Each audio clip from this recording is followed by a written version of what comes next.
आपण मैंने दीपावली पालन कले महाप्रभु केवे दीपावली पालन करते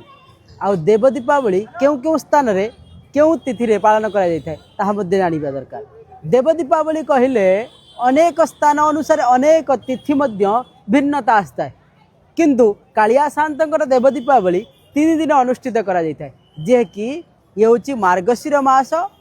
चतुर्दशी अमावास्या और प्रतिपदा। जदि आमे बाहर देव दीपावली कथा कहबा ताहले कार्तिक पूर्णिमा को मध्य देव दीपावली मध्य पालन होता है। अयोध्या मथुरा ये सब स्थान रे पालन करते किंतु कालिया शांतर देव दीपावली स्वतंत्र विधि व्यवस्था अनुसार आजपरी भाव में मनुष्य देव दीपावली पालन करें तार पितृंकर उद्देश्य रे किछि ना किछि पिंडदान करें आउ आलोकर दीप जाली थाए से भाव में महाप्रभु कालिया शांत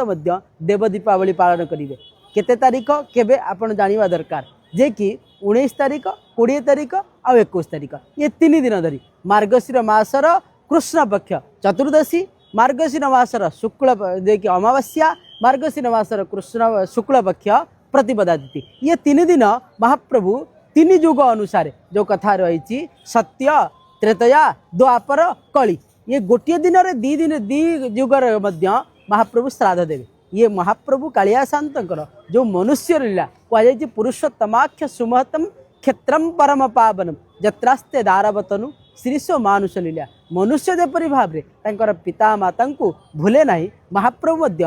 पिता माता को भूली ना ये श्राद्ध दवापाई ये मास भितर मार्गशीर मास को श्रेष्ठ करी मार्गशीर मासरे समस्त पितृ लोकों को पितृपुरुष को एठारे श्राद्ध देइथांती आउ 3 दिन श्राद्ध देइथांती तार कौन कौन रही किपरि भाव में कहीं महाप्रभु देखते जो भाई भाव में मनुष्य श्राद्ध वेश होता है महाप्रभुंकर गोटे वेश हूँ श्राद्ध वेश ये 3 दिन जाक महाप्रभु श्राद्ध वेश हे आउ 3 दिन जाक महाप्रभु कौन करेंगे श्राद्ध देवे। निश्चित भाव में आसतु महाप्रभुंकर ए स्थान को आउ कौन करेंगे ना श्राद्ध वेश दर्शन सहित महाप्रभुंकर देव दीपावली रे सामिल हुंतु। कौ दिन क्यों क्यों तिथि क्या क्या श्राद्ध देवे निश्चित भाव में आरु एक भिडियो आम जाना आ क्यों दिन देव दीपावली जब जानले निश्चित भाव में समस्त शेयर करें। जय जगन्नाथ।